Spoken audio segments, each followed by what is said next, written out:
Are Ms. Swetnick's allegations made by Mr. Avenatti about you true?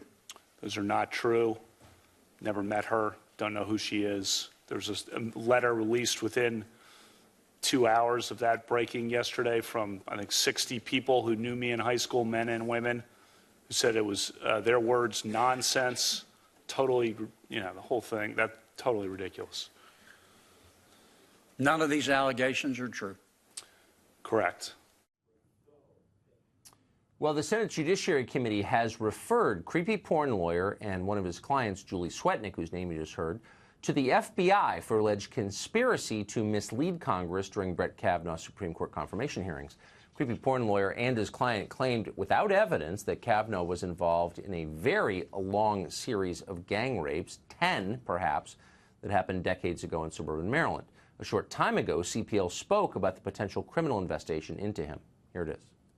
We welcome the investigation requested by Senator Grassley, who obviously has no idea what he's just done.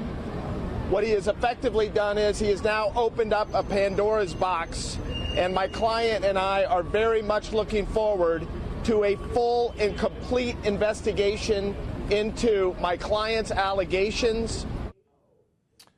Creepy, but undeniably brash. But unfortunately for him, that is not the only bad news he received today. CPL also blew up his presidential campaign completely by suggesting in an interview with Time magazine that Democrats should nominate a white man for president in 2020. That's obviously not allowed in today's Democratic Party. Mr. Porn Lawyer previously was seen as a frontrunner for the Democratic nomination 2 years from now. Senator John Kennedy serves on the Senate Judiciary Committee, and he joins us tonight. Senator, thank you very much for coming on. So if you would mind explaining to us what this criminal referral is about, on what basis you made it. They're very serious allegations.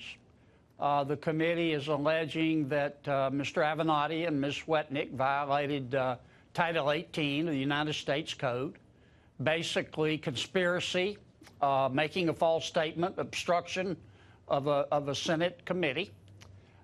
Basically, the basis of the allegation is that Ms. Swetnick and Mr. Avenatti said that Ms. Swetnick had personal knowledge that Judge Kavanaugh spiked punch with drugs and alcohol, that Judge Kavanaugh, now Justice Kavanaugh, fondled women, and that Justice Kavanaugh raped women. And Ms. Swetnick said she had personal knowledge of that. Then when she gave interviews to the news media, she recanted most of that testimony.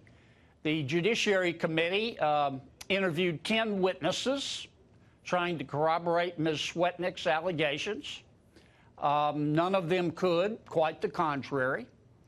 I don't know whether Ms. Swetnick was just a pawn or not. The FBI will find out.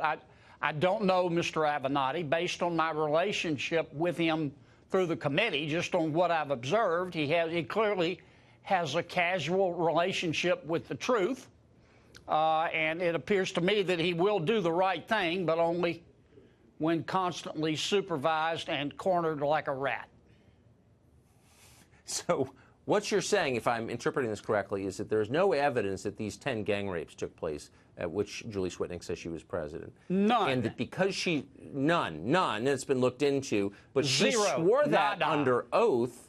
So this is going to be the one case in my memory where someone actually gets punished for lying to a congressional committee under oath. Well, and this is serious because we want people who are victims of sexual violence to come forward. But if someone comes forward and lies about it, that undermines the legitimacy of the allegations that are valid. And at one point, when it was clear that there were no corroborating witnesses, Mr. Avenatti alleged that he had a witness and would present a sworn statement, but he would not tell us the name of the witness. Yeah. And I will tell you, it was a turning point in the hearing. I think that's right. I think that even if you ask the Democrats, when Mr. Avenatti entered the picture, it was clear we were getting into the foothills of the preposterous. I live there, so I didn't even notice. Senator, thank you. The foothills of the preposterous. Great to see you tonight. Thank you, Senator. Thank you.